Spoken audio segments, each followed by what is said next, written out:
Good afternoon, everyone. Welcome to Beyond the Outer Realm. We are broadcasting live on the United Public Radio Network 105.3 FM from the Gulf Coast, 107.7 FM from beautiful New Orleans. Today is going to be a lot of fun. One of my favorite topics, I have to say. I often get to go back to my roots, so to speak, since I've retired. But do we ever really retire? I don't know. I love it regardless. Anyway, spirit communication goes back to ancient times. People don't realize how far back it actually goes, but they've always been captivated by death and what lies on the other side. Attempts to contact the dead in order to obtain knowledge was quite commonplace in a lot of ancient cultures that way back thousands of years, exploded during the spiritual movement of the Victorian age. Of course, the Victorians were all about having a good time and they loved the obscure. So this is going to be a lot of fun. I've read the book. It's going to be a lot of fun. Anyway, it has grown into this phenomenon that we are actually experiencing even to this day. Nothing has changed. People are still curious and they want to get a better understanding about it. So today's guest, of course, is Sterling Moon. She has communicated with spirits since childhood and began officially practicing mediumship in 2016. Very well-versed lady, teaches through her school, Sterling Moon Divination Academy, is a longtime instructor at the Ritual Craft School, and she's giving us a comprehensive look into spirit communication. She's going to be talking about her book, Llewellyn's Littlest Book of Spirit Communication. So this is going to be a lot of fun, and I see the chat room is already starting. Hello, Heidi. Hi, Wayne. Waiting for everybody to come in. Not going to want to miss this one. So without further ado, the lovely Sterling Moon. Hello. Hi, Michelle. Welcome. Thank you so much for having me, and hello to everybody who's joining us. We have a lot of audio listeners as well. Awesome. Yeah, so we just want to make sure that we put up and vocalize sterlingmoontarot.com for anybody who wants to find out more about this lovely lady. So we'll leave that up for a little bit. I like to start off with kind of humble beginnings because some of us who have mediumship acquire it through many ways. I mean, I personally believe we're all born with it, and then it kind of goes dormant for a while for some. Others claim, "Oh, I've never had it." I don't know. I've been seeing dead people since I was probably out of the crib. But anyhow, how did it begin for you?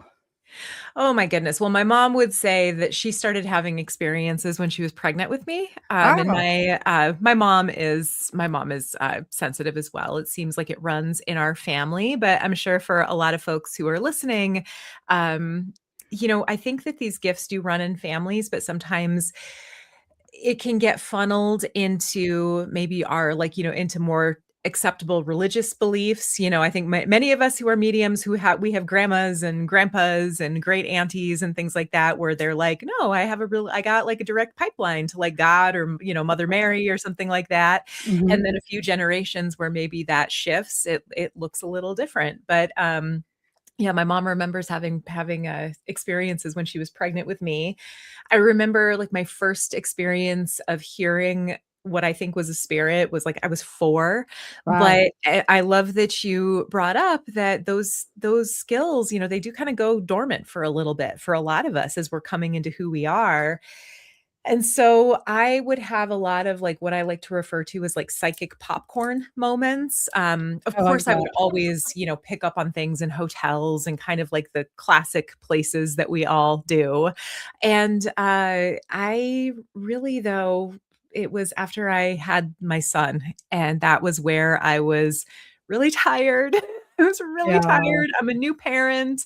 yeah. And all of a sudden, I'm like, oh my gosh, I'm picking up on things left and right that I shouldn't know, and I'm finding out are true, and I feel like it was a spiritual awakening, but not in a pretty way.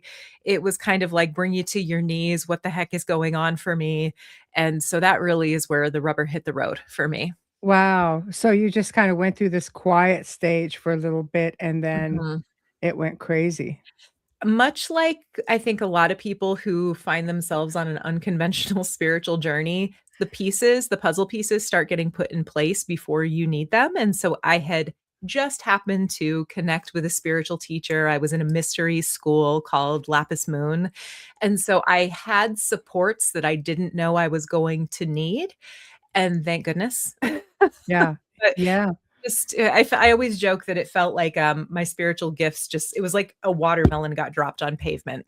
And so It's so funny because I don't think people realize how mediumship can evolve or how we all have it doesn't work the same for everyone. yes. Like I remember just being able to do things a certain way and you adapt to it. You get used to that. And then I Uh-huh. remember being in Lilydale, as I have, friends who live there. So I Yeah. would try to go often. And um, John Edwards was there. And Oh, I know he's just lovely. And anyway, so we were talking about it and I said, "Well, I like going back this way." But something along the line for me shifted and I couldn't get back. And he looked at me and goes, "You can't go back." What? What do you mean? It's just like, "No, you're supposed to evolve, but I like that way." It doesn't matter. tough. All It right, doesn't all right. matter. Yeah, cool it. Mm. I'll Oh do my it your gosh. way, Yeah. The not being right? able to go back to the way you do it. That is, I feel that on so many layers, Thank you. levels. Thank you, Mhm. because I was starting to think like something had broken in me, just like yeah, it was a Yeah. bad time. Oh, goodness.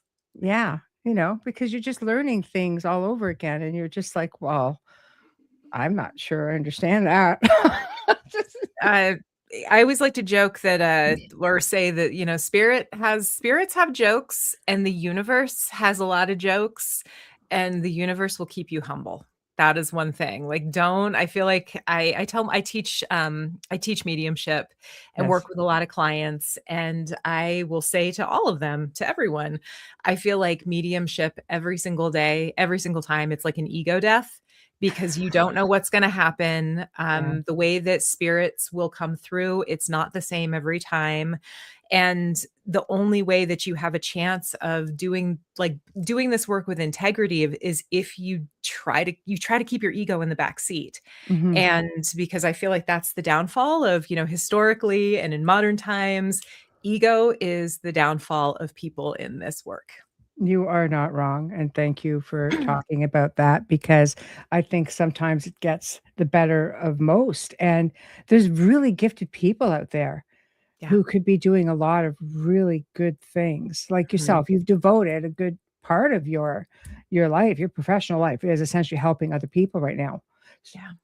right? So what Yep. made you decide to go that direction Oh instead boy. of instead of just saying, "No, I'm going to do whatever clearings, I'm gonna work within this field or that field," or, a dear friend of mine, she finds missing children, one of the most gifted Yeah. people I know, and she's found over 300 just by herself. Oh my goodness. Just brilliant, brilliant. Uh, I much like I just described, I felt like I have been kind of drop kicked into where I am, and, at one point I said there's one of the jokes of my life is that every time I say, "I would never," I would never fill in the blank. That is usually what I end up doing in a really funny way. And so I never expected to be doing this work. I spent 20 years as a professional advocate for victims and survivors of crime. I have a master's degree in advocacy and political leadership. I grew up in a pretty violent, not pretty, I grew up in a quite violent environment. And I really developed a passion for wanting to support particularly women and kids who were experiencing violence, because I still believe to my core that if that didn't occur, the world would fundamentally change. And so that led decades of activism and advocacy. I'm still really involved in my community. And I did a lot of political work. I've interned on US Senate campaigns. Like I've done, Wow, look at and you so in the go. it was, I mean, it was a calling and I really loved it. And I started to notice over time, the places that I was finding myself working didn't have maybe like we weren't doing the level of work that I would have hoped that we would be doing. And in the midst of all of this, I had been quietly reading tarot cards since I was 15. I started reading tarot in 1995 and quietly adopted the name Sterling Moon because heaven forbid Yes. anyone in my 9 to 5 knew what I was doing. Yes. And You weirdo, you. you weirdo, you. And I ended up getting quietly hired as a shop reader at a little metaphysical shop called Ritual Craft that has continued to just grow leaps and bounds. And so by the time 2022 rolled around, I was just absolutely broken in the work that I thought was going to be my life's work. I mean, I was like, I wanted to be a nonprofit executive director. I had what I thought was this really clear life path. And I was so miserable, and I felt like the biggest impact of the work that I was doing was sitting with people and sitting that with them when they're, because people bring real stuff to their tarot readings, or they seek out spell work, practice spell work for real stuff. And I'm getting all like a little emotional saying this. And mediumship, I mean, when you can support someone who gets an answer that they've needed and then they can verify it. And then finally I was so unhappy, and I'll never forget, I've met a lot of some of my best friends in this work on Instagram, and I posted in my my close friends stories, does anyone have any support for leaving a toxic workplace? And story after story after story from particularly women were like, yeah, girl. And then finally they were just, I everybody kept saying, why don't you just do this full time? You could do this. And then one of my friends said, hey, could I call you later? And she said, why don't you come share an office with me? And I gave my notice that day. And it's been almost 4 years of doing this work full time. And Wow. thank Congratulations. you so much. So yeah, Yeah. this was never the plan. I had to get completely, for anybody who's a tarot reader out there, I had to have a full tower moment where everything that I thought was real and true got crumbled to the ground. And then that's when I got my star moment, which is the card that follows, where you get the help and the hope and the inspiration and things start getting better. Wow. So, yeah, you've had to go through the process. But Yeah. but it's like, you know, the universe, like you say, has this sense of humor and has a way of keeping you in check. And it keeps making things harder for you Mhm. until you switch gears. Mhm. And then as you slowly start switching gears, or every time you come to that crossroad and you make the right choice for your path, things get easier. And it's like, oh, I see Oh, what you did okay. there. Yeah, I see what you did And there. could we listen a little sooner? Could I Yeah. have paid attention? Absolutely, but I don't know Yeah. about you. I don't know about y'all out there, but I'm Yeah. stubborn. That's right. Stubborn. Certainly some people just don't like change. So Oh, I'm raising for those who are yeah. listening to the audio, I'm raising both of my hands and shaking them. So, Yeah. That's yes, too amen. funny. It is too funny. So what made you decide to write this book specifically? Well, I wish I had a wonderful, fantastic story, but the reality is that I was invited to. And so my first book was called Talking to Spirits: A Modern Medium's Practical Advice for Spirit Communication. I do believe really firmly in kind of kitchen table approaches. You can make this work as complicated as you want to, and you don't have to. And so, because I have kind of a non-fussy approach to this work, and it's fairly well-rounded because I love Yeah. traditional psychic development and mediumship practices. I'm a folk magician, and also I really love the paranormal. Like I love the gadgets and the experiments and the tools You and the spent research. 20 years in it. Yeah. Yes, you get it, you get Yeah, it, and me so I too. think because of all of that, thank you, Amy Glazer with, Llewellyn, they invited me to write what is, I think this little book is the 20th or 21st book in their little book series, And there and she is. Let me so just take down the there we go. yay! There So we are. one thing that I Woohoo. will say with this, for anyone who is familiar with Raymond Buckland's Big Book of Spirit Communication, yes, Yes, I Mr. love that Buckland. book. Yes. Uh, when we were deciding, because these little books, they all kind of look pretty similar, but they said, "Is there a color?" And I said, "Could it please be red as a nod to the big book?" So Yes. there's a red big book, and then It's for a you, little red Raymond. Yeah. book. I love it. I love that. So, and I can only imagine it's been well received, because after reading it, it's just, I think even for those who know a lot, there's something in here for everyone, from Thank anywhere you, from the novice to, the professional, basically. And thank there are you. such thing as professional spirit communicators. Mhm. you're talking, I think, to two of them right here. So, Yeah, well, I'll tell you, I'm a firm believer in it, on many different levels because, my grandfather, who had been gone for 25 years, mhm. set me on the path to a whole finding out of lineages and crazy stuff that I just sat back and went, "Wow," that had been validated many, many times, and because I'm a researcher at heart, so I cross-validate everything or, Yes. I would just go have spirit paintings done, and then I would go and, with trusted friends, I would go get this reading and, you know, it all jived, it was all the same, so I am a huge believer in it, but I think some people get themselves into trouble, and you cover all of that. So we'll start, getting into the basics, as you say. For me, this is a tale as old as time. I feel like I'm in the Beauty and the Beast movie cartoon, but it's a tale as old as time. How far back, were you able to trace this?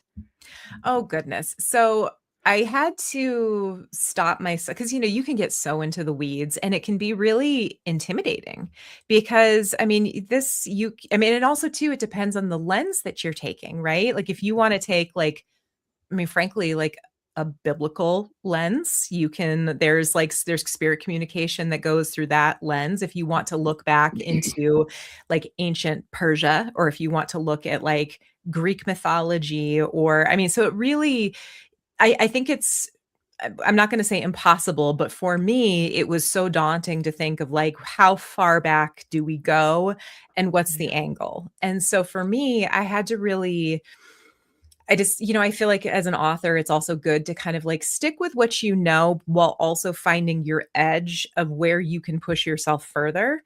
And Mhm. so, one of the things, because I wanted this book to be accessible to anyone, one, this is it's a little guy. It's a little book. It's only 35,000 words. And so Yeah. that ended up being surprisingly challenging because you had to I can just blah blah blah blah blah, but to distill it down, Mm. that offered a challenge.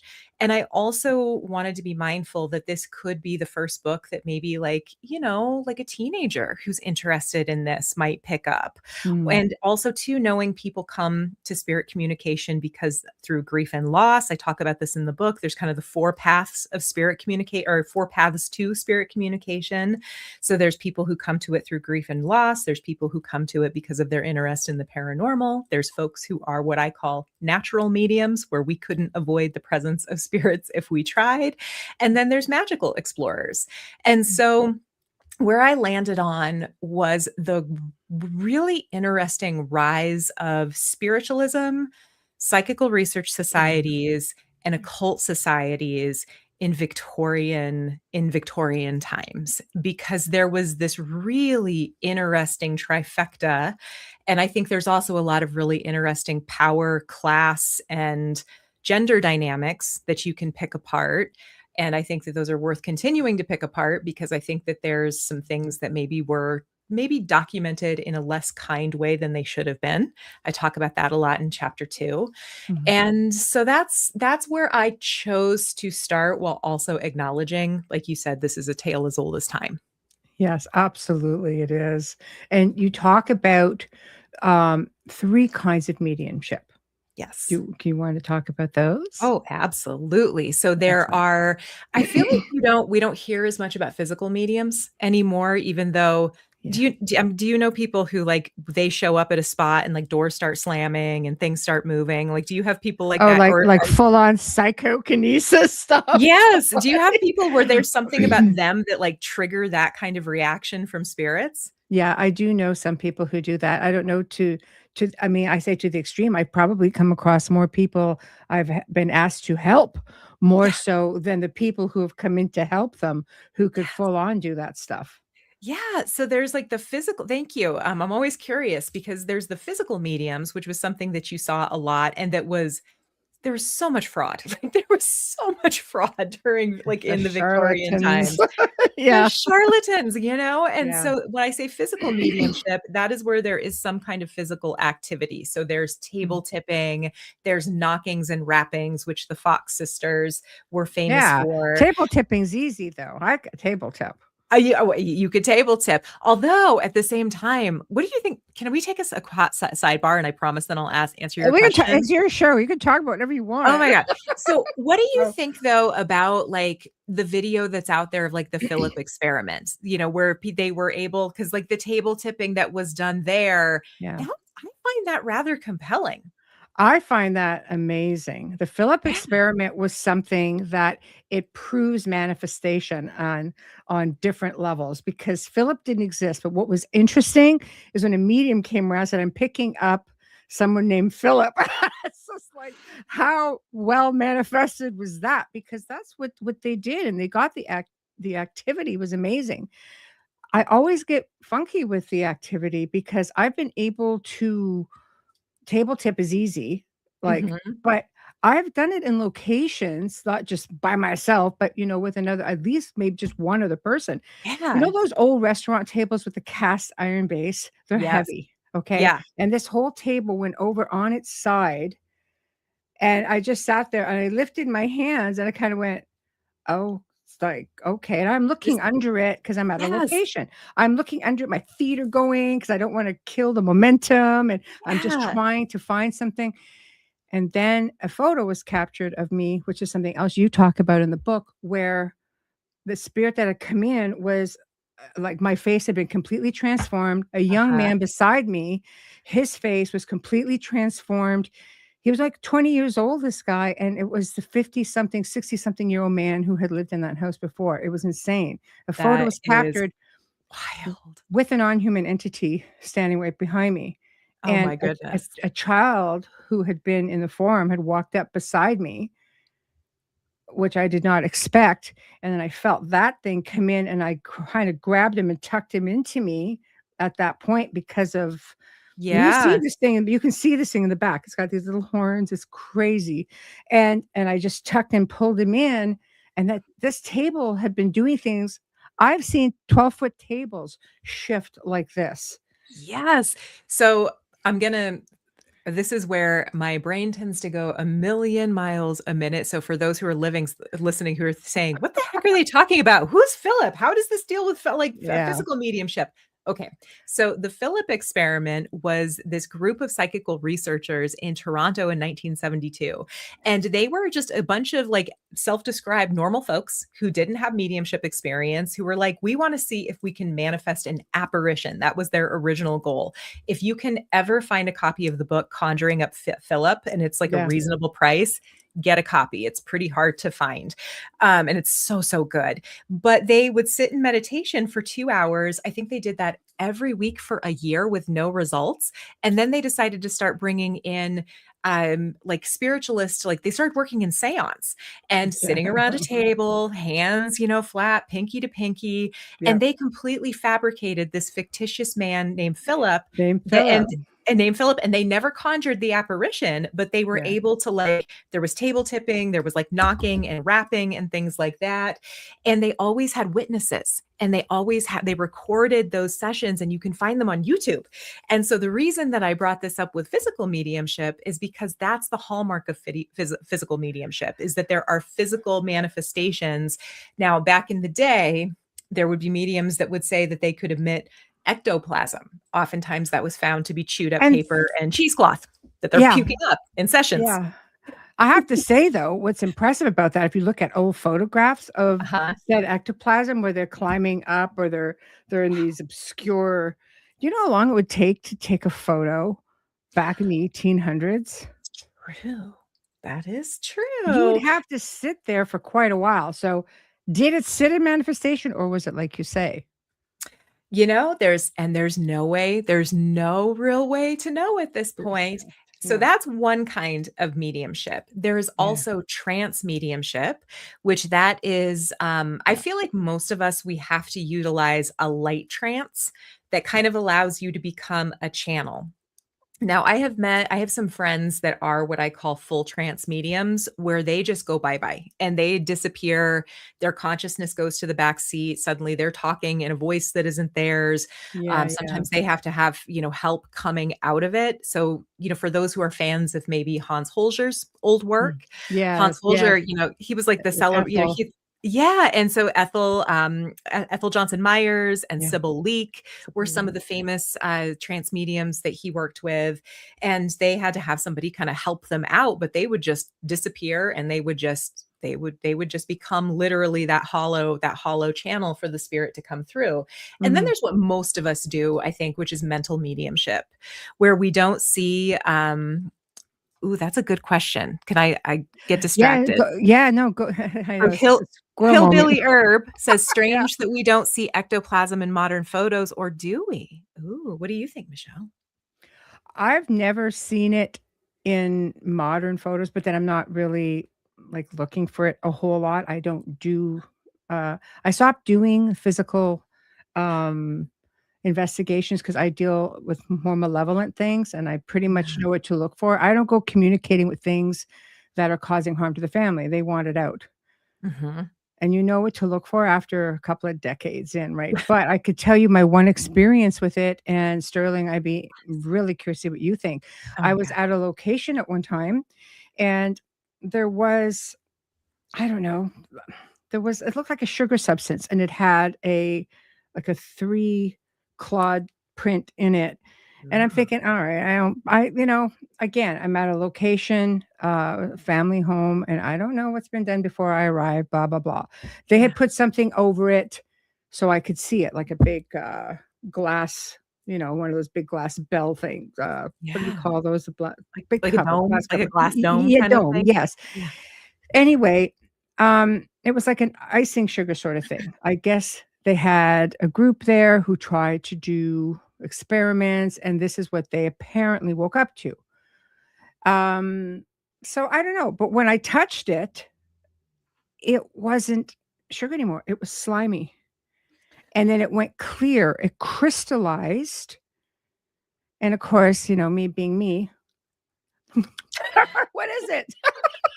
A good thing it didn't kill me, but anyway, Oh my goodness. and they swore up and down, we're like, "No, like, this was the experiment," but in that spot, after I saw it, I walked away, and I just started doing a walk around, and I came back, and the family was with me, and that's what had happened to it.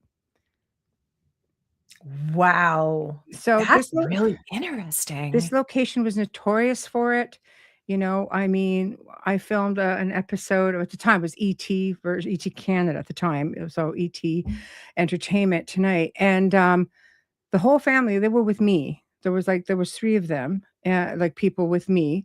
And the whole place, there was no power on in the house. Nothing. I said, leave it alone. It's winterized. Just leave it alone. Things are going to happen. And we came into the one washroom and which I had been at when I did a walkabout by myself earlier, and it was water everywhere, everywhere. It was just, and then the sound system in the whole house went on. It was an old mansion, but it was a restaurant for a while, so the built-in sound system was there. The whole thing went up, music, and the owner just held up the, the the power cord. It was just like, I was like, Oh my gosh, that's amazing. so it is. So when you see something like the ectoplasm, which I'm thinking it could be, because Yeah. when you see it, it looks like kind of like spider webs when people catch it in photos and such, right? Kind Yeah. of that crystallization. What do you do? Do you kind of go, it's a thing? That I knew because I knew how I left it. I knew who was with me and I knew there was no one else there. And that's what I came back to. Is that ectoplasm or is that That I mean, that sounds like all the stories of it, and I think it's hard too because it's like, where do you even like, who do you send that stuff to anymore? Like, there's nowhere that you could like I wouldn't have the foggiest idea of who I could call in to say, "Who can test this? Who could look at this? Who could, like, dig into it?" I wouldn't even know what to do. I know. I left it. We've got photos of it, and then they just cleaned it up. Oh Clean it up. my I'd have left it there forever. gosh, that isn't that so I guess Ugh, so, Hillbilly Herb or whoever it was that said yeah, apparently there the ectoplasm is still a thing, it's just you gotta yeah, like, you just never know when you're gonna find it. I guess.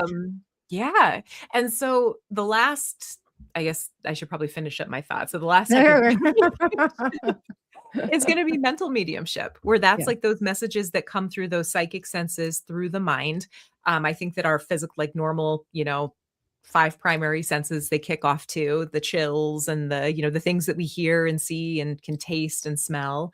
Mm. And so that's those are the types of mediumship that seem to be out there. Yeah, and I think most people can relate to, I agree, with the mental mediumship. Yeah. So let's talk about the clairs, the Yeah. clairs, The the first time I sisters. Oh gosh, the first time I ever heard the Claires, I'm like, "Who's Claire?" Like, it's just kind of a funny Yeah, thing. So yeah, I don't speak French, but I know enough to know that Claire is like it's the root of all these words, and it means clear in French, or claris in Latin. yes. And so clairvoyance is the one that most of us are familiar with, and that's been documented since like the Victorian spiritualist times. And that is clear inner sight. And so that's going to be very similar to the experience that if you have a very active imagination, and when you read a novel and your brain really, kind of makes that come to life on the inside, I feel like that's how clairvoyance can often feel, is just getting this like image or like a little movie reel that's playing in your mind. Mm, That's really similar to clairaudience, which is the clear inner hearing. And so the feeling of that is how, when you have a song stuck in your head or you're replaying a conversation in your mind, all clairs matter. All clairs matter. Um, yes. we have clairsentience, which is clear feeling. And so sometimes that's going to be both emotional stuff, feeling feelings that aren't yours, and then also feeling body stuff too, like, getting a sudden pain in your head or like a tickle on your arm or something like The that. butterflies in your stomach, The maybe? Yeah. butterflies in your Yeah, stomach. that's a good Yes, we one, have yeah. what are the other ones? Oh, we have claircognizance, which is clear knowing, and that's just the gut feeling of like, "Oh, I know what this is." I Mm, feel like, when we're talking to our family who's deceased, I feel like most of us who, like, probably when your grandpa was coming through, you yeah. probably knew, like, "Oh, that's grandpa." You just know sometimes. Oh, we'll get into that in the show. With it was actually done with equipment. Oh, So even we'll get to better. I that. love Yeah, that. we're gonna have some fun. So, yeah, so the I clairs. love that. And Mm, then what are the ones? Oh, and then Claire Gustance and Claire Aliens. I feel like much like in with our primary senses. So Claire Gustance is clear taste, and Claire Aliens is clear smell, like inner smell. And so taste and smell, ghost smells, ghost tastes. For mm, a year, I'd never really experienced those, and so I would go into haunted spaces, or with like when I was doing my own practice, I'd say, send me a message through a smell or a taste. And that was a terrible decision because a lot of times it's disgusting. yeah. But those are the six clairs, and then they layer up with our five primary senses, and we really have 11 senses that we can tap into when we're doing this work. Yeah, so and again, it takes, we're conditioned to think we've got 5 senses, Mhm. whereas there are so many more. So, people wanting, like, I'd like to go to grieving. I actually did a whole Mhm. show on this at one time Yeah. because a lot of people who used Yeah. to message me were people who were grieving, who got themselves into some really deep trouble because Mhm. people want that sign, that one sign so desperately, but they don't always think about where it comes from. Yep. Whereas if it happened naturally, Mhm. right? So can we talk about that? Oh my gosh. Yes. I want to give a shout. I've forgotten her name, and it drives me crazy because she was so wise. She's a medium that's in the Denver area. I'm in Colorado, Mhm. and she had interviewed me on a podcast that she hosted years ago. And she talked about how that she'd been doing this work for like 50 years, and she just had so much knowledge and so much wisdom and was so kind. Her name's Barbara something or other. And she talked about how when people are in really deep grief, it is so hard because you're desperate for those signs. And sometimes people that didn't maybe know your loved one as well, they're getting the signs, and you wonder, why isn't that happening for me? And she Yeah. described it as grief basically putting us in like a concrete bunker. It's just like surrounding us in this wall that the signs might be trying to get to us, but we can't perceive them. And she gave the example that when you're in deep grief, you almost have to rely on like she called it the weird people, Like when Yeah, like you're at the grocery store yeah. and the guy who's like, scanning your groceries says something that your loved one would have said or tells you a story that just feels out of the blue, and that sometimes that's how those messages can come through. And you're right, they tend to come organically, and it's hard when they don't maybe have any training about safety and preparation and closing things down, and they're gonna turn to that spirit board, or they're gonna bust out, they're gonna maybe get some paranormal equipment and just see what happens. And there's always gonna be nasty things that are looking for vulnerability, just like there's last nasty people that look Yeah, for yeah. vulnerability. Spirits can be the same way. Mhm, And so, um personally, and that I think was one thing I tried to take care with in the little book of spirit communication, was talking a little bit about how you can recognize signs and mhm. also remember that not everything is a sign.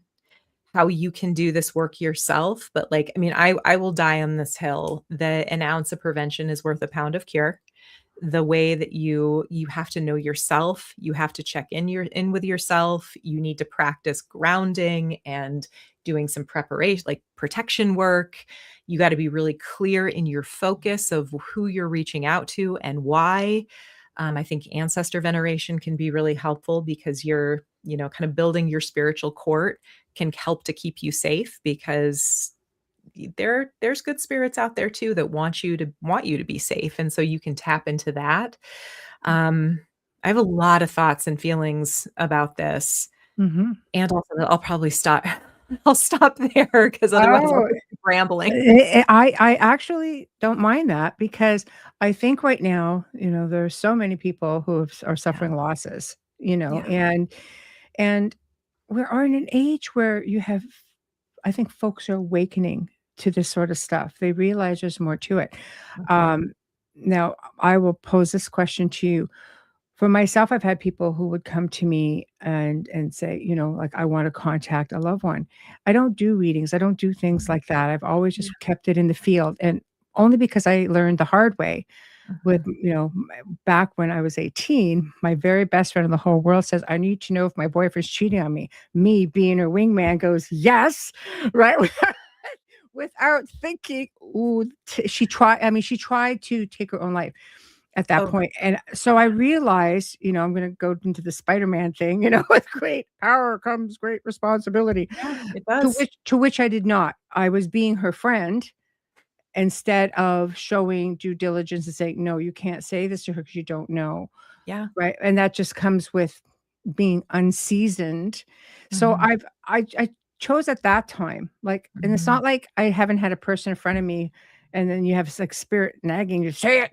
I'm just like, "Oh, right," and I just blurt something out, or I'll ask, "Can I give you this message?" Because you really apparently are supposed to ask, and when cases like this happen and they just mhm, fly out of nowhere, yeah, and so for me, I've always kept it within the field of yeah, research, and that's why I've left it. But, yeah, when you do you find if you give those messages too soon that it can throw them in a deeper state of grief? Because yeah. I So always refused. I am not one. You will never catch me, even if I see something, real hairy, if I see something that it's like, "Ooh, that doesn't look good," or, "Ooh, it feels like there is something that's here." You're never gonna catch me being that person who's like, because there's nothing that pisses me off more than when somebody winds up in my seat and they're like, "Yeah, this person showed up to me, like, came up to me at the grocery store," and No. they're like, "Excuse me, I'm a medium, and I just think you should know that there's this black mass that's hanging around you," and that what that does to, and there's a lot, so anyone listening, please don't do that. Please don't do that. Because that really sticks with people, and it can and if thinking back to like agregores and the power of our minds and the Philip Mm, experiment, if you walk around for 3 years thinking there is a black mass that is siphoning your energy, what the heck do you think you're going to create? Like there's like curses and spirit attachments. Sometimes the call comes from inside the house, and that's a whole other conversation. mhm, So a lot of my background of being an advocate and walking with people through some of the worst things that a human can experience. I mean, parents whose children have been murdered, people who have lost, I mean, just unimaginable things. That and having to learn a lot about ethics and how do you support people appropriately? Where do you know the limits of your own, of what is and is not appropriate? A lot of that is translated pretty directly into the work that I do now. And so Mm. a big part of the mediumship that I work is I always let people know the only thing that I can promise is that I will try my hardest. My job is to relay what I perceive with as little of my ego getting in the way as possible. Sometimes that also sometimes is like I always feel like I'm a facilitator or a translator. And Mhm. sometimes that involves having to figure out, even though I'm trying to keep my ego out of it, sometimes I do have to figure out how to soften things that I Mm. am perceiving, because just because somebody dies, that doesn't necessarily mean that they are an evolved, good, and kind person. Mhm. Sometimes that's really hard when sometimes someone comes in and they want to hear a specific thing, and that's not what I'm perceiving. Having to tell somebody, I wish I could tell you I wish I could tell you exactly what you want to hear, but that's not what I'm getting, and my job is to be Oh, honest. That yes. is a hard, but also you can do that kindly. Yes, Again, it's like it's a tightrope, it man. Like, is. it is a tightrope. And my biggest thing is that I always want people to feel better, even if they don't get what they want. My goal is for people to come in knowing that we did our best work and to leave feeling a little bit better than they did coming in. And also Mhm. for them to leave knowing you can do this on your own. I always make sure people are, I mean, they're like in it with me. We ground together. We are in it together. And I always remind them, take what we did today. And if it feels right and it feels comfortable and it feels safe, give it a try, you Mhm. know? And I so agree. it's a Yeah, whole thing. yeah. I think it's important, to reiterate that people have a choice, because I think there are people who do this who will kinda string you along. Mhm. Oh, and may I also say, okay, there's a couple other things that, like, I just wanna put it like, things that I You won't go do. ahead. Yes. I I'm pretty good. I will create boundaries with people because sometimes, like, especially with, people that have experienced a real deep personal loss, Mhm. somebody comes in and then they book again for the next month. I will tell them no. I will say I will either refund your money Yeah, or we can maybe hold this and you can let's rebook your appointment out maybe 3 months or 6 months. yeah. I used to have, like, really firm rules of I will not speak with the spirit right after they have crossed, but then sometimes there are situations where that has been helpful in healing, and so I try to, like, every situation is a little different. I will not do sessions where someone comes in and they're, like, fascinated with, like, a true crime story, and they want to, Oh, yes. they're like a Yes. child, who was murdered or something, and like, I just feel Yeah. really connected with their story and I wanna see if we can reach out. Absolutely not. No. That doesn't feel good. So No. there are some things that I just will not do, and there are Mhm. boundaries. Like, if I feel like somebody is, because you can get kinda lost in the sauce with this work. And I feel like Mhm. you see that with paranormal too. Mhm. You can get Yeah. you can get kind of addicted to the experience, and you have to know how to, like, have fun with it, and it's Mm. okay to chase it a little bit because it can Mhm. be really fun. Mhm. And then there are also times that are just funny, like, sometimes, like, oh my god, this is, like, where, like, partners or spouses will, like, come through, and there have definitely been times where I'm like, I'll, like, say something, "Why do I see this image?" And they'll just the client will just start laughing, and they're like, "Oh, that's a sexual thing." And I'm like, "I don't wanna know. I don't wanna know." Or La, there la, have la, been la, times la, where la, a la. message will come through, and I'm like, and I Yeah, will flat out say, "I am not saying that." And I'll just be yeah. like, "This person misses certain aspects of your relationship, but I am not gonna say that." And it's really That's those can just be funny. Like, those can be really funny yeah, moments. yeah. I you know what? Much like yourself, with people who have wanted to come forward too soon, you know, I think they also have to realize that there are Mhm. pros and cons to that. That's like you say. I think the cons, because I've seen it happen, where the people I've been brought in to help were going and doing readings, and they were being strung along, and the information, it became more devastating. I had this one woman who messaged me, and she said, you need to hear this. You need to listen to my answering machine. Luckily, she was only like 15 minutes away, because I had a year and a half waiting list at one point for me to be in person, just to research the Yeah. location, because it's the type of thing that the type of activity that I guess I was educating myself in, because I don't believe Yeah. like in experts, right? So anyway, I go in there, and it was this horrific growly, "You're a effing C and blah blah." She goes, "I need to know if that's my husband." I'm like, "I don't know. Did he like you?" Like, I just don't think this is him. Like, Like, yeah, how was your marriage? I know. Like, that's what I mean. Like, Yeah. to me, that was a common sense thing. But it's like when you are in a state of grief.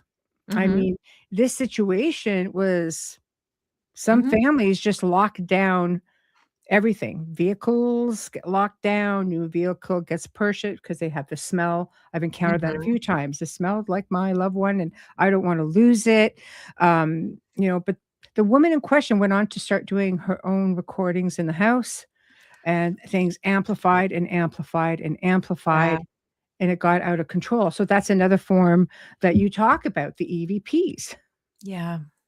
So, do you want to get into the type of things that people, if you don't feel you have access to a proper medium, or you're not a medium yourself, they go Mhm. to external sources. Mhm. So, can we talk about that? Yeah. So, okay, just to like button up like the grief conversation, like if you Yes. are like really in the thick of grief and loss, like please, gr- process the grief first. Like Yeah. and the only way out with, and I say this as someone like, my dad died a real traumatic death when I was like a week before my 23rd birthday. I've had a Mm, lot of friends who died like way before their time. And then also just the experience of, being with people where it's one of those moments there, but for the grace of God go I, like, where it's like, you walk with people.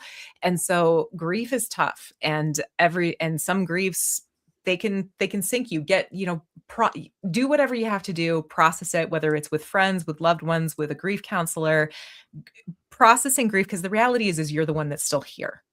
You're the one who is still here. Your loved one is okay. They are somewhere else, and the mediumship and the spirit experiences that can come later, but you're going to have a way better time and probably get more out of it mm, when you aren't like kind of just crumbling to the floor. So that is like the one last little thing there. Now, for folks who are ready, maybe to start taking some steps, or also like ready to start looking at like, this house does not look like it would be a haunted, in air quotes, haunted house. It's like built in the 50s. It's like this cute little mid-century modern thing. This has been the best training ground I could have ever had.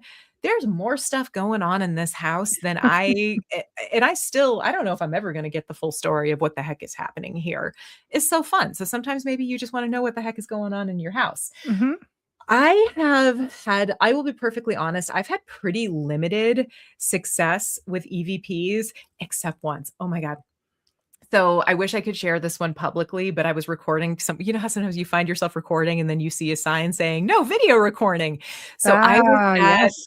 I was in Salem, and I was at the witch house, and I was there for an event, and I was volunteering for an event that was going to happen in the witch house, which was, the home of one of the hanging judges.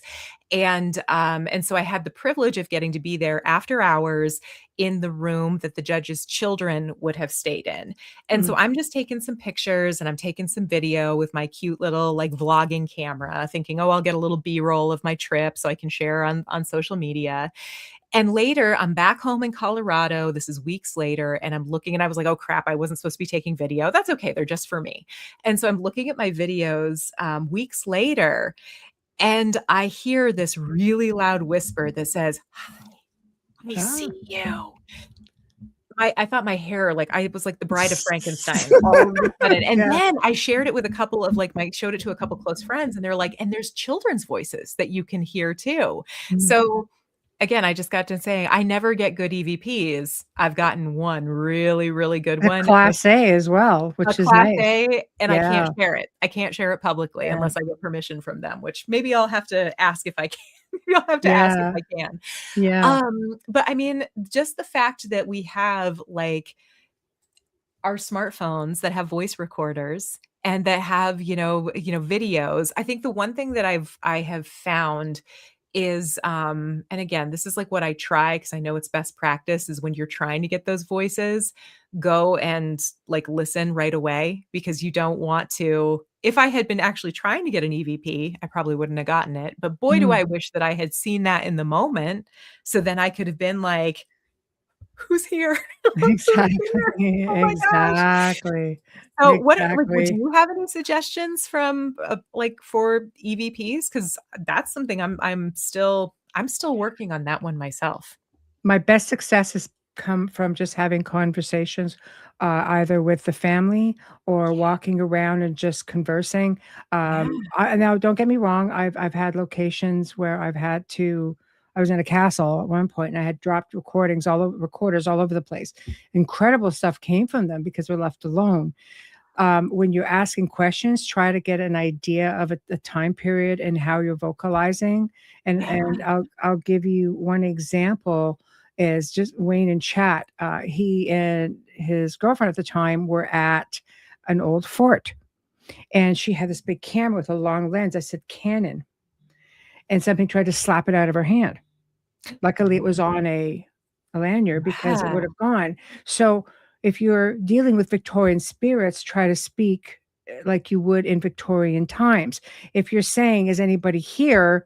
You're going to if you have a spirit that doesn't realize they passed, they're gonna look at you and go,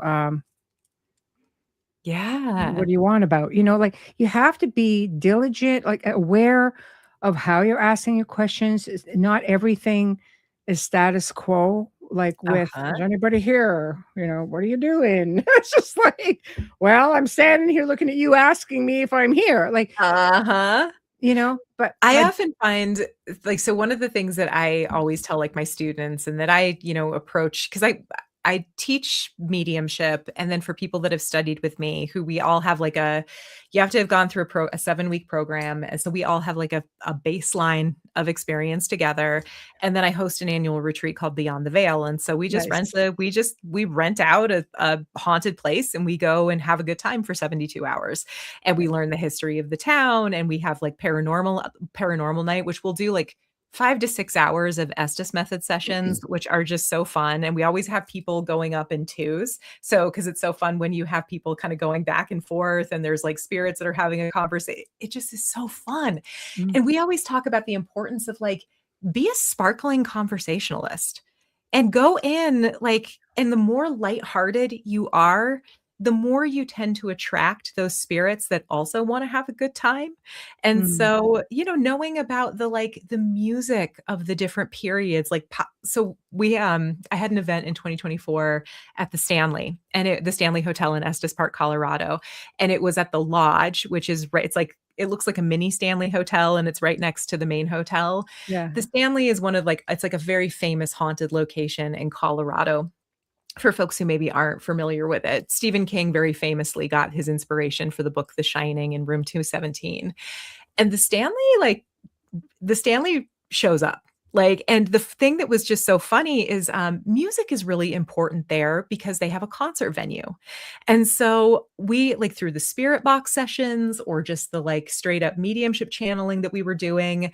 I love using just because we're talking about equipment too. yeah. I if I had to just have one thing, a pair of copper dowsing rods are probably my favorites I've got because them. Yeah, they're they're great. yes, no, and they can Yeah, point. Like, you can be like, "Show yeah, me where's the best place to go," communicate with someone who wants to talk. But if I can have all the things, yeah, I love a REM pod, love a REM yeah, pod. I yeah. really love the dead bell that was made by Ghost Stop.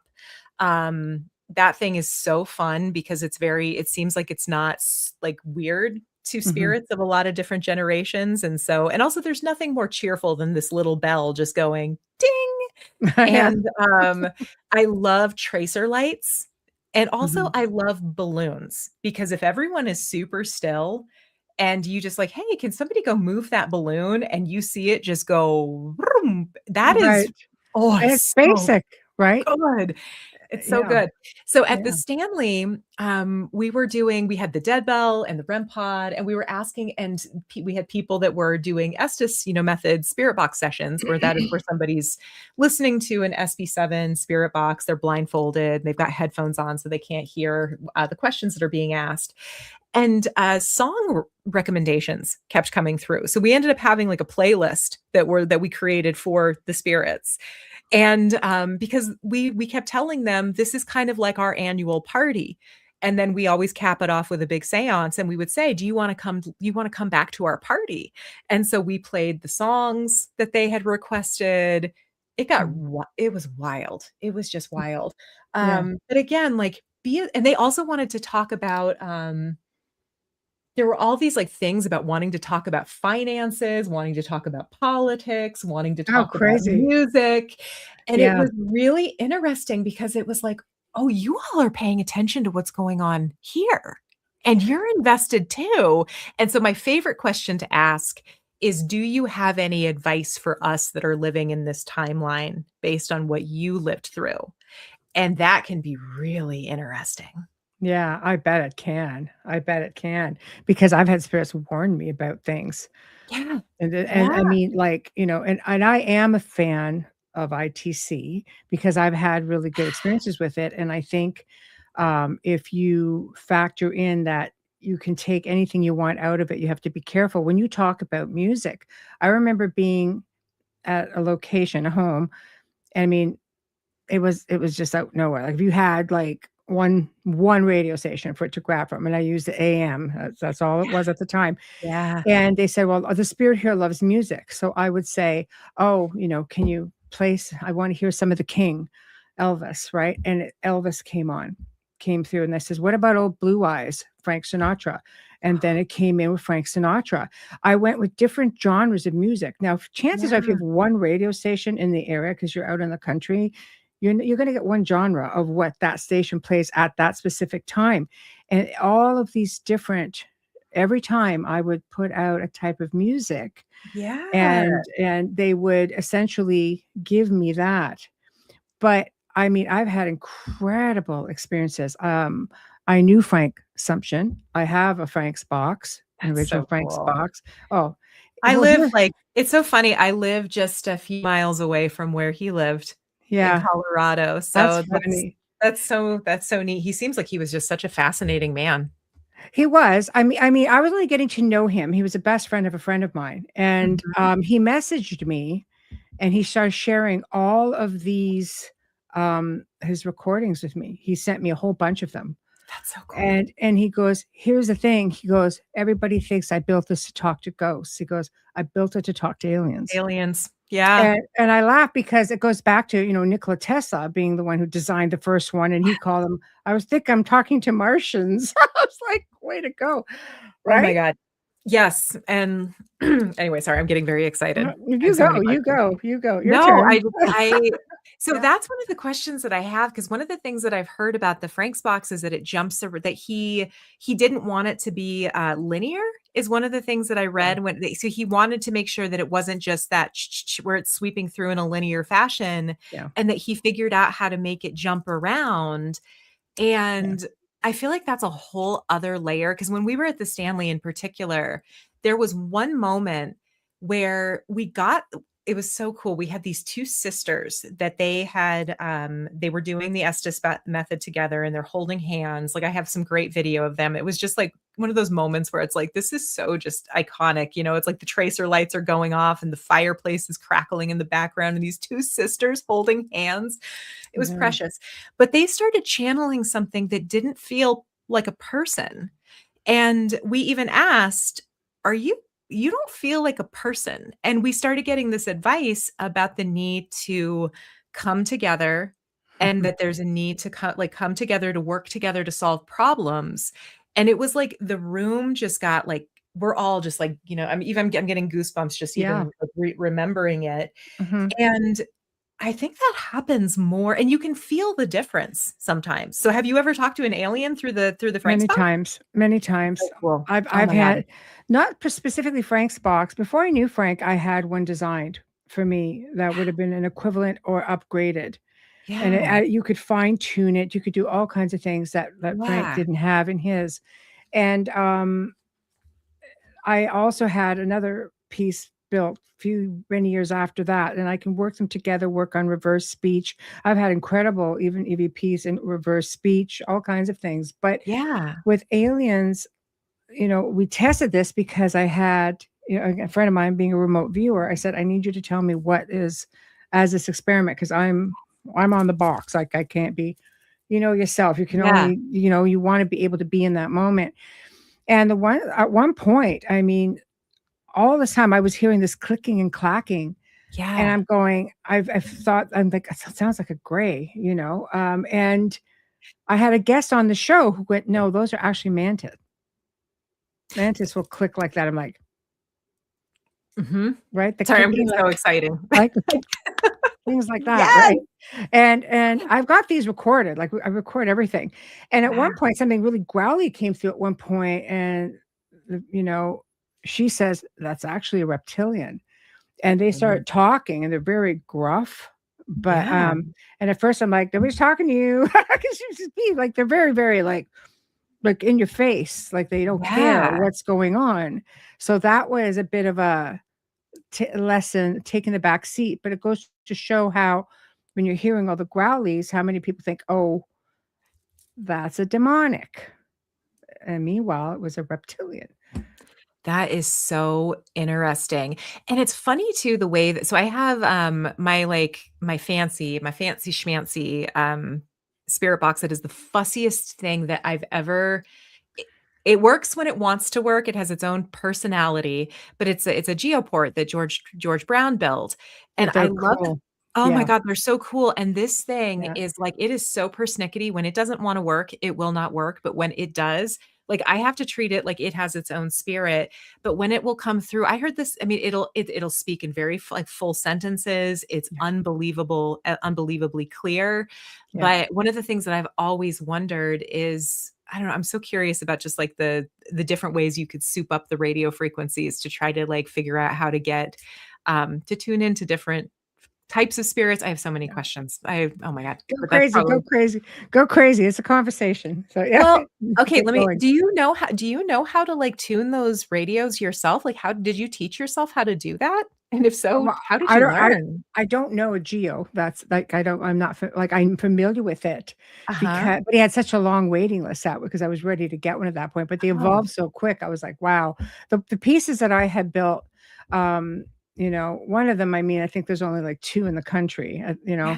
and but I feel they're definitely worth it. I feel the best thing you Yeah. could do is not use an app. Oh God. Be Yeah. because Mm, because now you're out in the ether, who knows what you're going to get, right? But some of them are pretty fine-tuned. I mean, these phones are like computers now, so I some of them know. are technology, some of them are pretty good. The Yeah. AI thing concerns me, so that would deter That's the one me, that gets me too. Mhm. right? But the box that I had built, the Yeah. original Spirit box, it worked on both AM and FM when I had it built. But it's got all these dials on it, so you could slow the pitch down completely so it's not scanning as fast. You can Yeah. I basically said, "This is what I need this device to do," and that's how it was built for me. That's so cool. Yeah, the one thing that I would love to experience is that jumping from frequency to frequency where it's not linear just to Yeah, see what that experience is because, that's I Frank's love box. I love listening to the people that, coined that came up with the process in Mhm, Estes Park, Colorado, Connor Randall and Carl Pfeiffer. I love listening to interviews with them about this mhm. that they refer to it as technologically assisted mediumship. And that really is like how it, because you can get really desperate when you're like trying to grab those little snippets. And sometimes you get gold, like you do get those You snippets of like do. actual words and things. But then sometimes it's almost like it just flips something in your brain and you start Mhm, getting those full, again, all your clairs start kicking in. You get the images and the full stories and and it like opens up something different. And mhm. I'm just so curious about how. how that might look different if it wasn't just that linear kind of steady, you I've know. used both because Frank's box, I mean, I had someone I knew gave me a lot of readings through the Yeah, original Frank's box, the very first one. yeah, And I'll tell you something, the path that it put me on, yeah, I mean, it was nicknamed the telephone to the dead, and it was. My yeah, grandfather, when he finished, and now bear in mind, it was used with the help of a guide, yeah. and but he'd say, "Thanks for calling, call again." Oh, that's so cute. I I love know, it was that. hilarious, but he set me on my path to lineage through Frank's box, and he basically Oh, I said, "Did you put that on my PVR?" Like, because nobody in the house knew how something got on my PVR, and he goes, "Now she gets it." Like, it got very sarcastic, and but you heard it clear as day. It was yeah, insane, and that's the jumping, right? Because it's a Frank's box and yeah. not linear, and you could hear a full sentence, "Now she gets it," Now and then I she was gets it. yeah. And I was going I was I've traveled a lot, so Mhm. I was going to Romania this specific year. And he goes, "What about France?"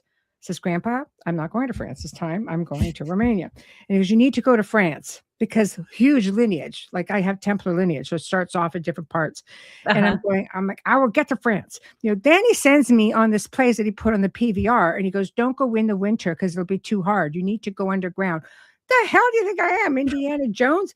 Give me a dang lottery, then I'll do it. Like, it's just funny. Oh There's my the gosh, that's so funny. it was, but he was serious, that's the thing, Mhm. and but anyway, this whole lineage thing and past life thing, all this stuff came out. I'm in Lilydale, they do a spirit painting. Mhm. What comes up?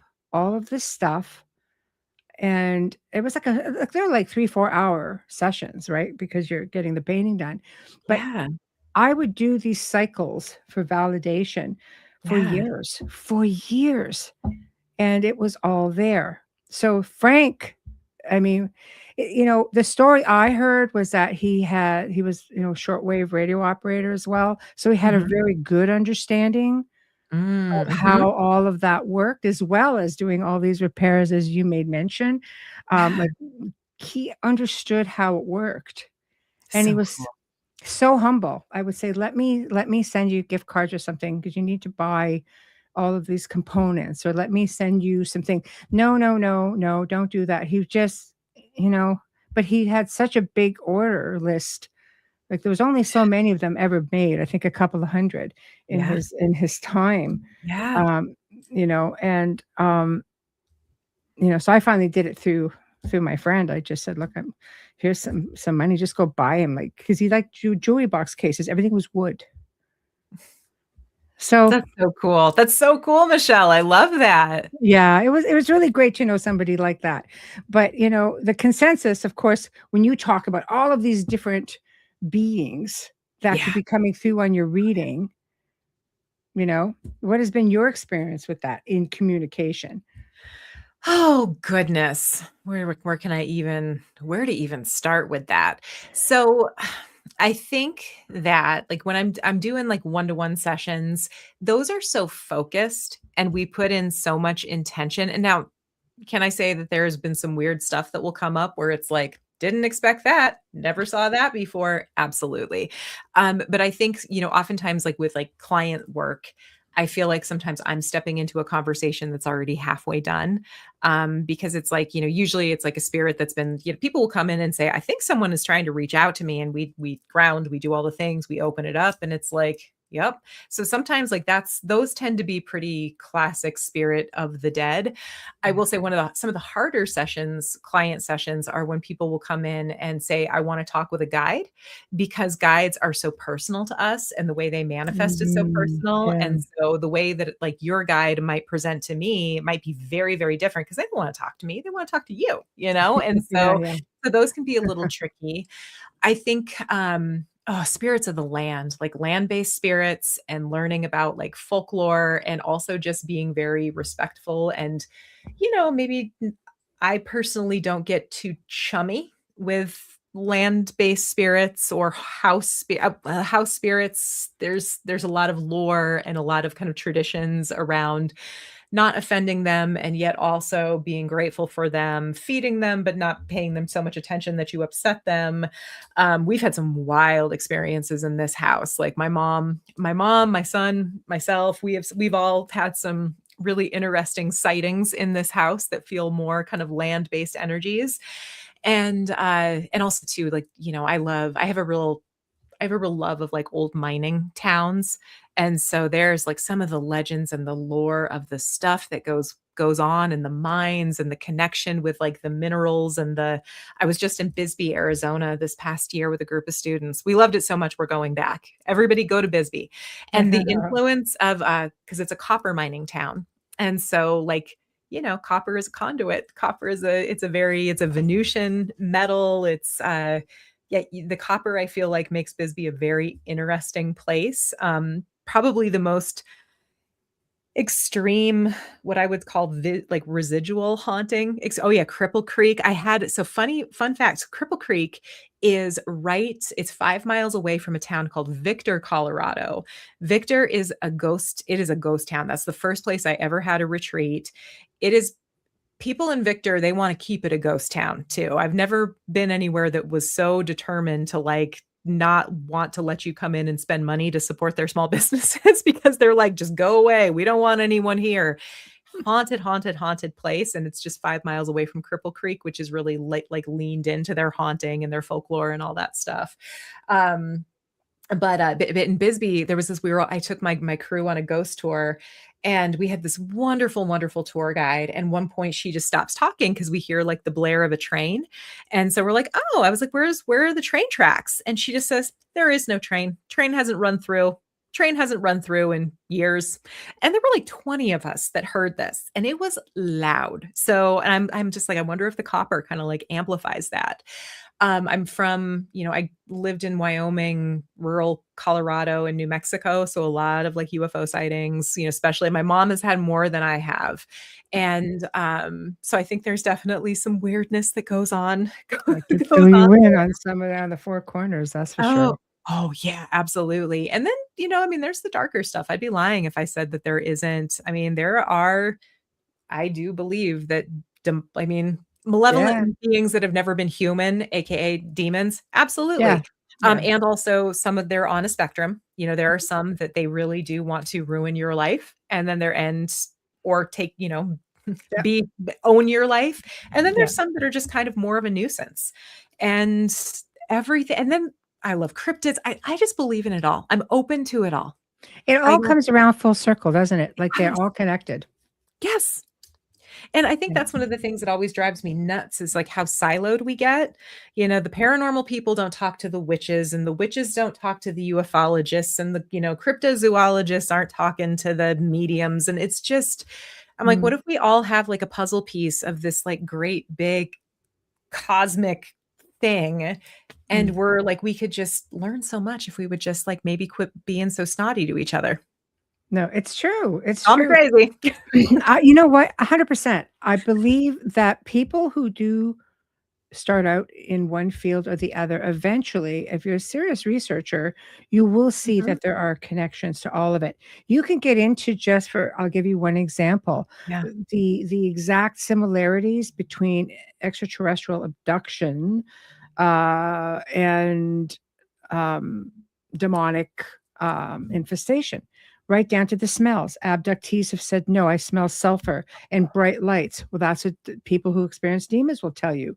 That's I smell the sulfur, the bright lights, the crackling sounds, seeing like little fireworks static in the atmosphere, sleep paralysis, right? They'll say, oh, in the paranormal, it's like the hag syndrome or something sitting on your chest, and people get the sense of heaviness during alien abductions. And then of course you have all the scientific things that can explain a lot of that. Like, that's just two aspects with one similarity. Like that's how closely connected some of them are.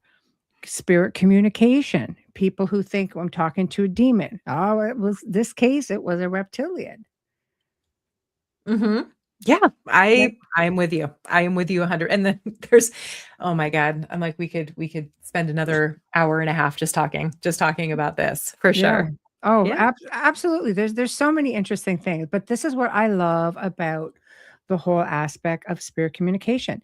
So, Yeah. I'll give you an example of a pendulum.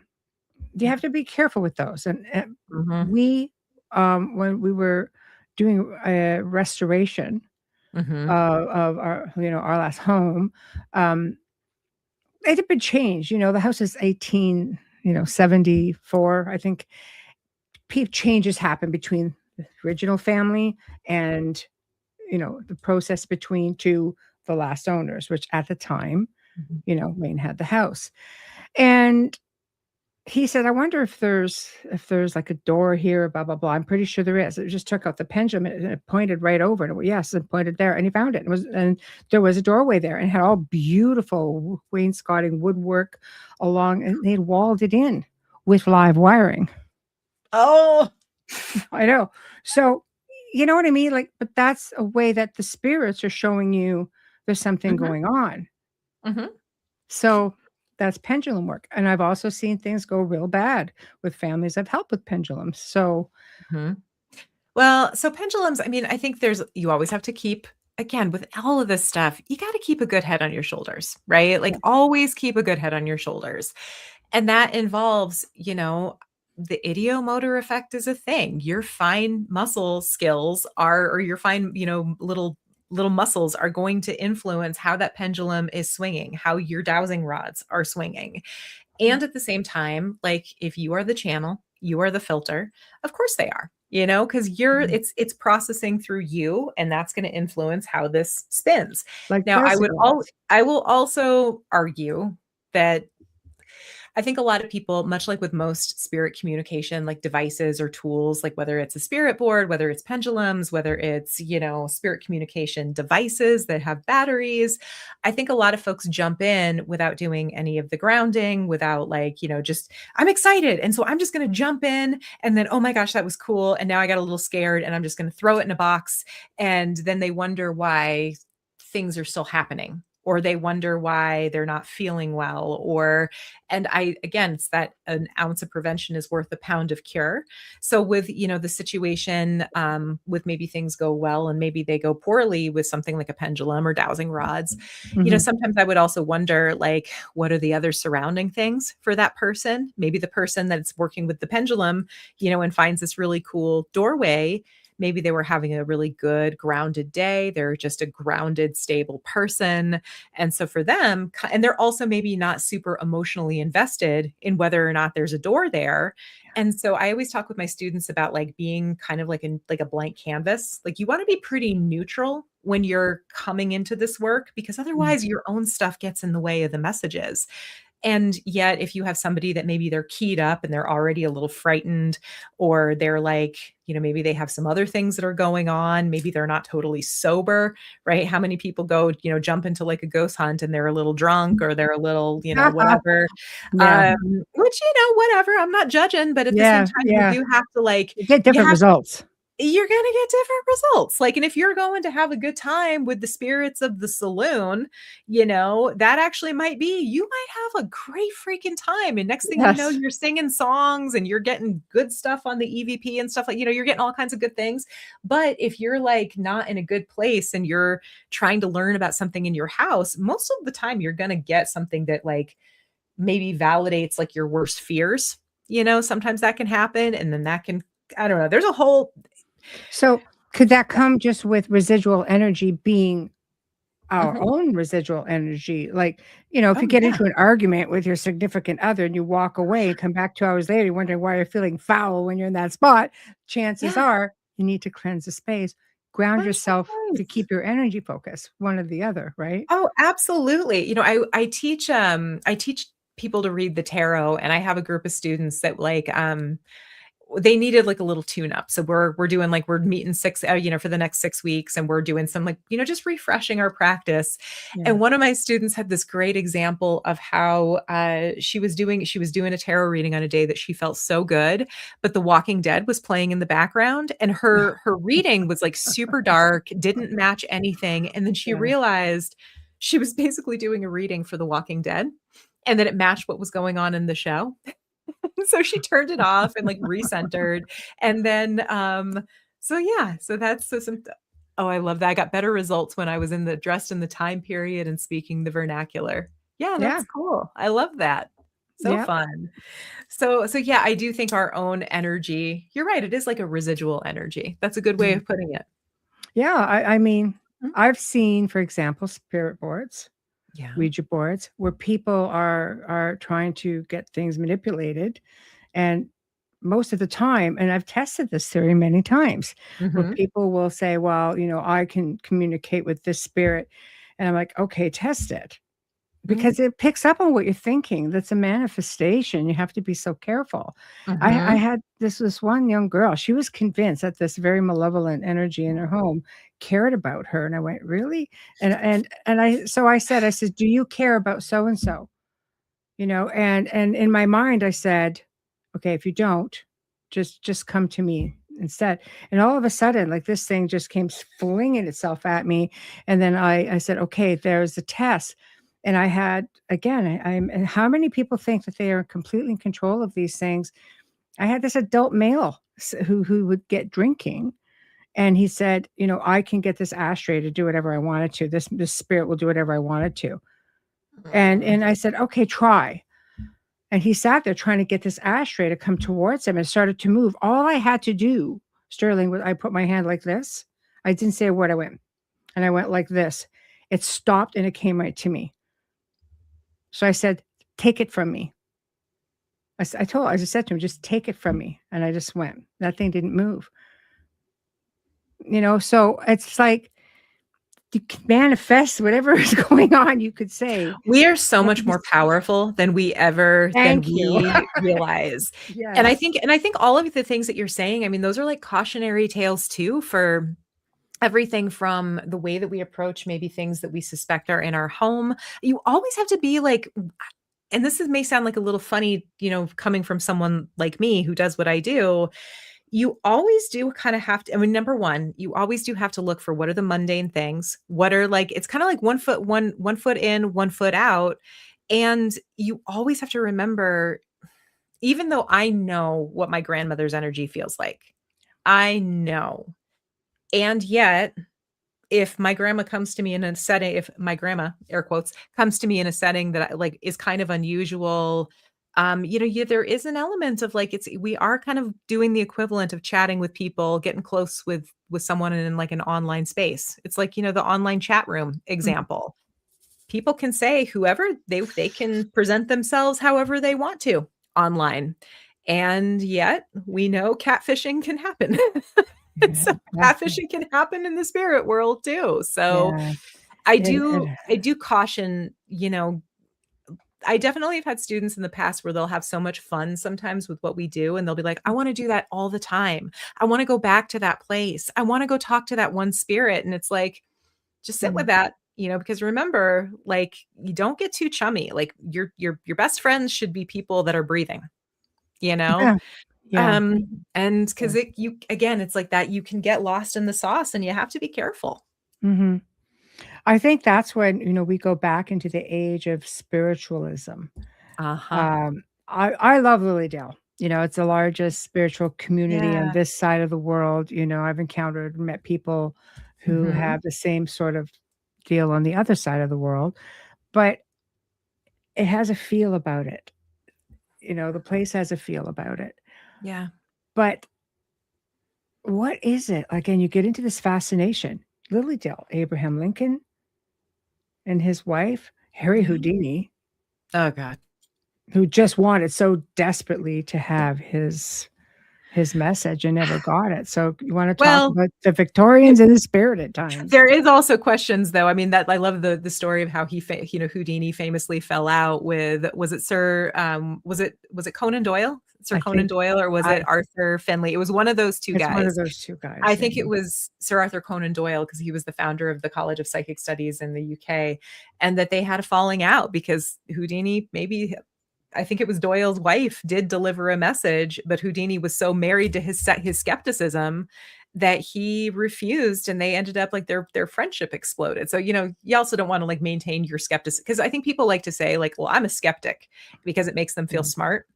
But if you're like literally the apparition of your grandmother walks in front of you and gives you her secret pie recipe, and then you walk out saying, well, but then that's no good. That's just as bad as somebody who believes every single message, that every song that comes up on their YouTube is a message from their Mhm. grandma. Like, that's Mhm. so sorry. I get a Yeah. little, I get a No, little, no, I like to talk a lot of crap about Harry passionate, Houdini. Llewellyn, you're passionate. That's what I I'm like to passionate. say. That's right, you're passionate. So, I think that whole movement Mhm. really opened doors, Yeah. and still does, because everything sort of recycles, which brings me to the age of AI. Do you know that there is a chat app for people who are grieving, where they can create their loved ones, and some people who just try to create a friend even have created things and opened doors that now they're in trouble. Invitation. Thoughts? I'm just gonna flat out say I'm pretty, as somebody who's had my work taken and fed into AI models without my consent. Wow. So I roll with, I'm an author, right? And I roll Yeah. with a lot of artists. I roll with a lot of musicians. It is, those models have been trained on stolen content. And that is something that I have a really hard time moving past. Mhm. I worry when I hear people who will just be like, "Oh yeah, I asked chat, or I was talking with chat like it's a friend." And it's like, you're giving companies, like, when you don't pay for the product, you are the product. You are the, you and so I have a lot of like, I have a lot of thoughts, feelings, and concerns about AI. I know people who have said that, they have worked with, "Oh, I can talk with my loved one through AI anytime." And it's like, "Are you? Or are you talking with a computer that's programmed to give you what you want to hear?" Yes. Much, and that's in the same way too, where, look at the lawsuits that have come forward of, people who have taken their own lives, who have gotten really terrible advice because it's a model that's designed to tell you a version of what you want to hear. And I don't think that that's necessarily something that's good for us as a species. And so I would not be, I'm not supportive of the idea of using AI to replace your thinking or for your spiritual journey. That's what Thank I'll you. say. Yeah, thank you. This gentleman decided, I'm just going to create, like many of them do, they just create a friend who Mhm. basically gives them information, and you know, was Mhm. done through like quiet night at work sort of thing. I thought, oh, I'll just do it. And then Mhm. things just started going really, really crazy for him after that. And when you finish off, Mhm. a conversation saying, I just don't have the energy to fight it, I'm like, something's wrong. Like, it's electronic. It's an invitation of sorts for something to come in and Oh, create a yeah. lot of Oh, havoc, I'm picking up what you're letting down. So it's like That too, it's not yeah. real, and then it's also a door. It's It's a also a doorway. door that's Yeah, creating a yep, so another layer of fun that could yeah. come into the chat. Yeah, I might need to do part 2. Part 2. Oh my Part gosh. Except I 2. would need to know if I can swear. That would be the only thing if we Oh, I know it's tempting. I know, I know. I know it's Uh, tempting. We can work with some of it, but some of it we can't really. yeah. I had Alexandra Holzer on one time, and she just went, "Oh," she goes, "I'm a trucker." Boy, we were trucking, all of us. You were trucking and you're like, you come from a legendary family, I and know. I think I might get some complaints after this one. Oh, she was fun. She was fun, Oh, I but bet. but it was like, oh my goodness. Yeah. After a while, I was like, "Oh my god, I think I just F-bombed on my own show." It's like, very addictive, but, Uh, so what do you have coming up? Where can people find you? I'm gonna put this back up right here for Oh the my goodness. Well, I have some shifts in, I'm moving offices, and I've always have new things coming up. So yes, sterlingmoontarot.com is where you can always find what is coming up for me. Starting in the summer, that's when I start announcing my mediumship offerings. And so The most in-depth is my program, Modern Mediums, and that's a 7-week online program. It's through my school, and so we have a really nice community of people. I'm starting to do kind of more like one-off events, particularly in Yes. the Denver area. I have my Beyond the Veil mediumship and paranormal retreat that I offer.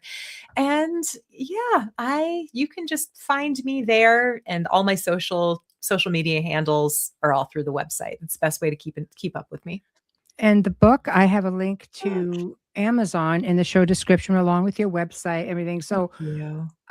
can they get this through the website as well, or is it just strictly through Amazon? I might need to restock. I might need to restock them, but if you want a signed copy, you can absolutely get that through my website. I know I need to restock my Talking to Spirits, which is the other book that I published with Llewellyn, and I have some self-published things there. I have a spirit deck that I created that will be Wow. Kickstarter is coming in a couple months to get that like launched a little bit bigger. I've been hand cutting these decks that are basically a spirit board in deck form, and it's been a really fun tool. I can't believe I forgot to even talk about that, but all of that's on my Oh. website. Aw, all right, guys. So get on over and seek her out because I know her mentioned saying, I would love to do a mediumship course. So this is sort of where you can go to do that because it is online. See, Yeah. something for everyone. I have to say thank you so much. I definitely want to do, a follow up on this and keep Thank you, going. Michelle. Oh, are you kidding? Thank you. Oh my It's gosh, this was really fun. Oh, thank you. I just love I love always connecting with like-minded people, but there's so many. I mean, we didn't even touch on time slips. There's so much we didn't touch Oh on. my God, yes. Yeah, there's so many and I love your I stories. I'm gonna have to go back and listen to all your past episodes because I'm like, this is so Oh, I good. wish I could say I touched more on this sort of stuff, a lot on some of it, but this is kind of going back to my roots a little bit, and it's a lot of Yay. fun. So thank you for Thank you. indulging me as well. So, and everybody else, thank you guys for being in the chat. You're all so awesome. Tomorrow night. You guys, Morgan Daimler returns and she's going to be talking about her new soon to be released book, The Fairy Courts. And can I tell you what? Like that thing is just going to be an amazing segment because she goes back to the 1500s and talks about Scottish fairies per se. And she's got a million books on fairies and Norse traditions and all kinds of stuff, as you guys know. But she's going to get into just the folklore of it. She's going to get into the fictional stuff of the Scottish fairy courts and their connections and the belief in the connections to demons and witches and so on. And on Thursday night, C.L. Thomas, who is my fellow UPRN host of the Gateway podcast, joins me to talk about haunted Las Vegas. So what's haunting Las Vegas stays in Las Vegas. Let's hope. So anyway, thank you all, and we'll see you all tomorrow.